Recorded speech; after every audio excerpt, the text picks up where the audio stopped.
नमस्कार, मैं प्राध्यापक डॉक्टर अनूप दलवी, अध्यक्ष हिंदी विभाग RBNB कॉलेज श्रीरामपुर। आज हमें SY BA इस कक्षा के अंतर्गत मध्ययुगीन हिंदी उसमें बिहारी के दोहों का अध्ययन करना है।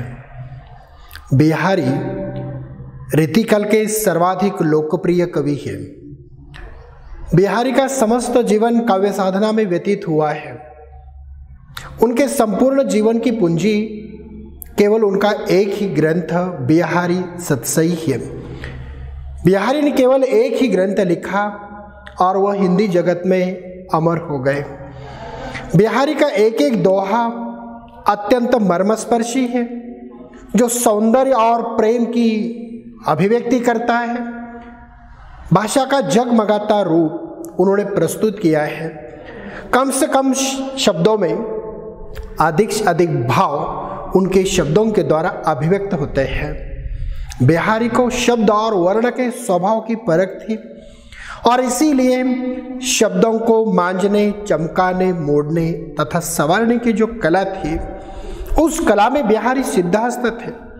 और इसीलिए बिहारी के दोहों के बारे में कहा जाता है कि गागर में सागर भरने की क्षमता उनके दोहों में थी। और इसीलिए आज बिहारी के दोहों के आधार पर उसका अध्ययन करना हमारा अभिष्ट है। अर्थात पाठ्यक्रम के लिए जो दोहे दिए गए हैं, उन दोहों का अध्ययन करना ही आज हमारा अभिष्ट। इसी तरह से बिहारी के दोहों में सिख निक जो वर्णन है, उसका अध्ययन हमें करना है।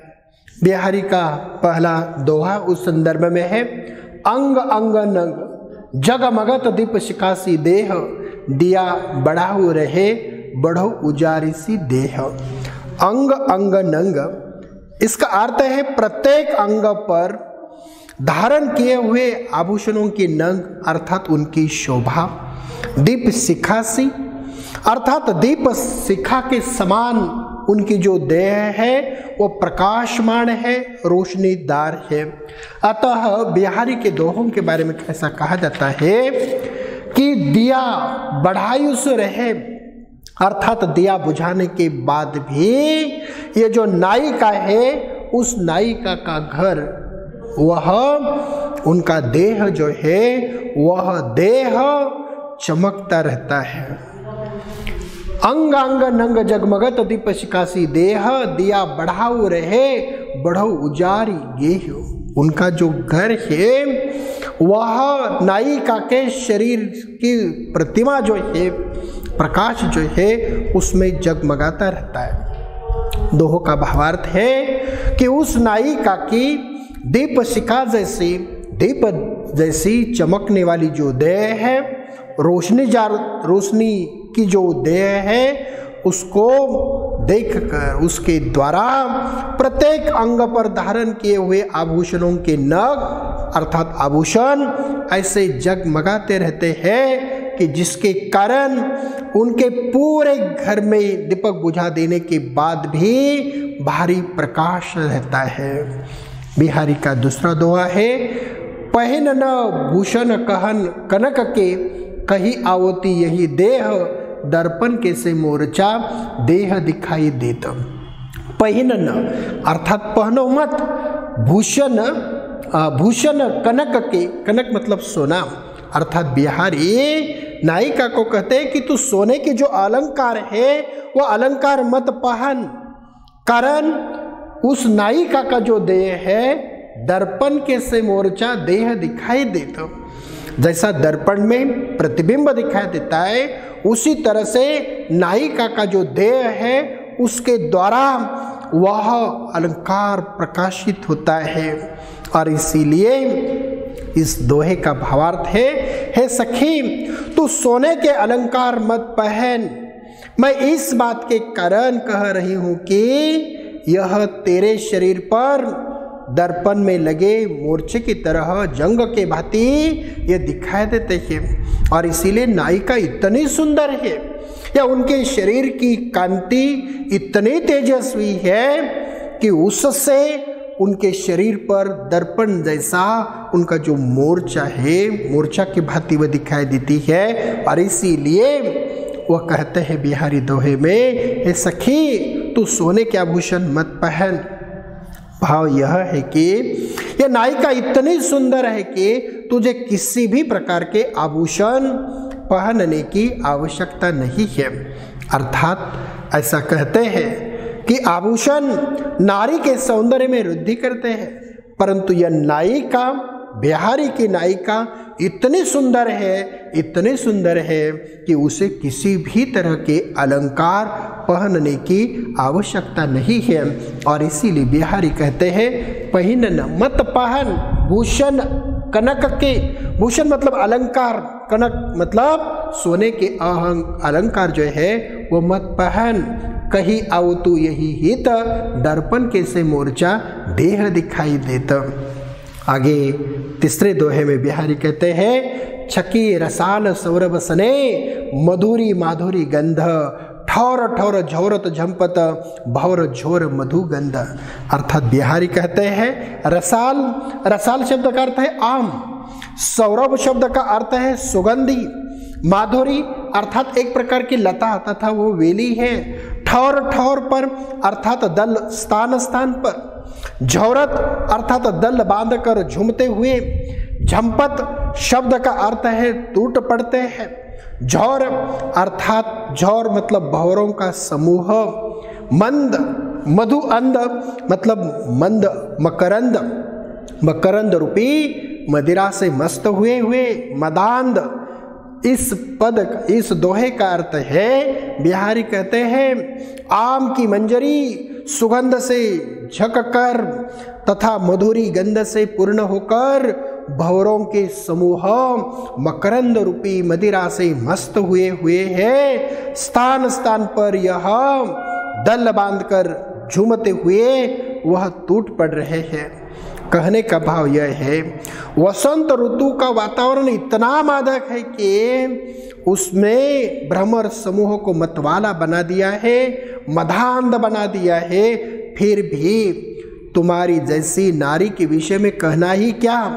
अतः यह उचित है कि बिहारी नायिका के संदर्भ कहते हैं कि तुम तुरंत अपना ध्यान भग्न करके प्रियतम से मिलो, अन्यथा बाद में तुम्हें विवश होकर अपना मान तोड़ना पड़ेगा और तब यह तुम्हारे लिए अत्यंत लज्जा की बात होगी। अतः नायिका की जो देह है वह इतनी सुंदर है, उनकी सुंदरता का वर्णन किया गया है, वह मदांध है और इसीलिए मंजरी की सुगंध से छककर तथा माधुरी मंद की गंध से पूर्ण होकर जैसे भौरों का समूह उस पर टूट पड़ता है, उसी तरह से नायक के संदर्भ में उसे विवेचन किया गया है और उसे मिलने के लिए कहा गया है। बिहारी का चौथा दोहा है, पावस घन अंधियारी में रहो भेद नहीं आन, राति दिवस जानो परे लखी चकवी चकवान। पावस अर्थात वर्षा ऋतु, घन अर्थात मेघ, आकाश में बादल उमड़ कर आए हैं और आकाश में बादल उमड़ कर आने के कारण अंधियारी में रहो, घन अंधकार हो गया है, भेद नहीं आन। और इसीलिए दिन और रात दोनों का जो भेद है वो भेद समझ में नहीं आता है। अर्थात अंधकार जो रात्रि जो है वह घनी अंधकार में है। रात्रि दिवस अर्थात रात्रि, दिवस अर्थात दिन, जानो परे लखी चकवी चकवाई अर्थात चकवी और चकवान के द्वारा दिन और रात्रि दोनों का भेद समझ में आता है। अर्थात रात्रि के समय में चकवी और चकवान वह एक दूसरों से बिछुड़ जाते हैं और उनकी चिल्लाने की आवाज़ आती रहती है। वह एक दूसरों को बुलाने के लिए, समीप आने के लिए वह चिल्लाते रहते हैं। परंतु जैसे प्रातःकाल हो जाता है तो वह चकवा और चकवी दोनों का मिलन हो जाता है। मतलब जब उनकी विरह की स्थिति होती है उसी समय वह रात्रि का समय होता है और जब यह चकवा और चकवी एक दूसरों से मिलते हैं तो वह जो समय होता है वह समय दिन का समय होता है, अर्थात रात्रि और दिवस दोनों का जो भेद है वो चक्वी और चकवान दोनों के द्वारा ही वो पता चलता है। और इसीलिए बिहारी ने कहा, पावस घन अंधियारी में रहो भेद नहीं आन, रात्रि दिवस जानो परे लखी चक्वी चकवान। चक्वी और चकवान के द्वारा ही रात्र और दिन दोनों का भेद समझ में आता है। दिसी दिसी कुसुमित देखिए उपवन विपिन समाज, मनोहु वियोगनिको को कियो सरपंजर ऋतिराज।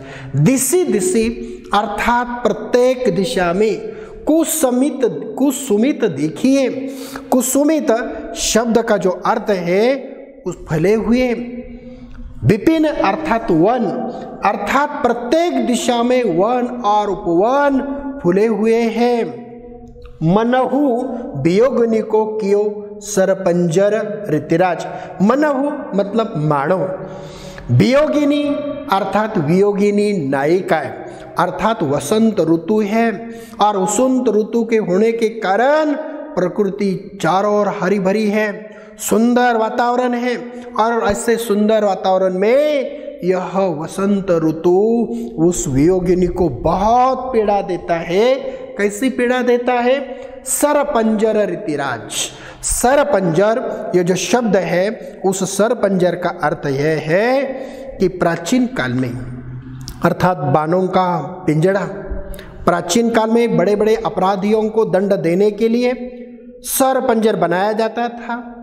उसके भीतर चारों ओर बाणों के आकृति के शूल लगे रहते थे, गड़े रहते थे। अपराधी को उसमें बंद किया जाता था और यह शूल निरंतर उसके शरीर में चुभकर उस अपराधी को पीड़ा देते रहते हैं। अर्थात यह वसंत का जो बहार है, वसंत ऋतु का जो आगमन है, उस आगमन के कारण वह वियोगिनी नायिका को सरपंजर जैसे उनके जो कील है वह गड़े रहते हैं। अर्थात ये जो दोहा है, उस दोहे में कहा गया है, हे सखी, प्रत्येक दिशा में उपवन और वनों के समूह फूल दिखाई देते हैं, ऐसा प्रतीत होता है। मानो वसंत ऋतु ने वियोगिनी को दंड देने के लिए सरपंजर बना दिया है। कहने का भाव यह है कि जिस प्रकार सरपंजर में बंदी अपराधियों को कष्ट होता है, उसी प्रकार वसंत ऋतु के फल फूले मादक वातावरण को देखकर वियोगिनी अथवा मानिनी को बहुत दुख होता है। मानिनी नायिका अर्थात वह मान करती है, इसीलिए मानिनी नायिका। अतः इस दुख से बचने के लिए तुम्हारा इस समय मान करना उचित नहीं है, अतः उसे मान छोड़ने की सलाह बिहारी ने प्रस्तुत दोहे में की है। अतः आज हमने बिहारी के दोहों में सिख नख वर्णन, नायिका का जो सौंदर्य है, उस सौंदर्य का वर्णन किया है। धन्यवाद।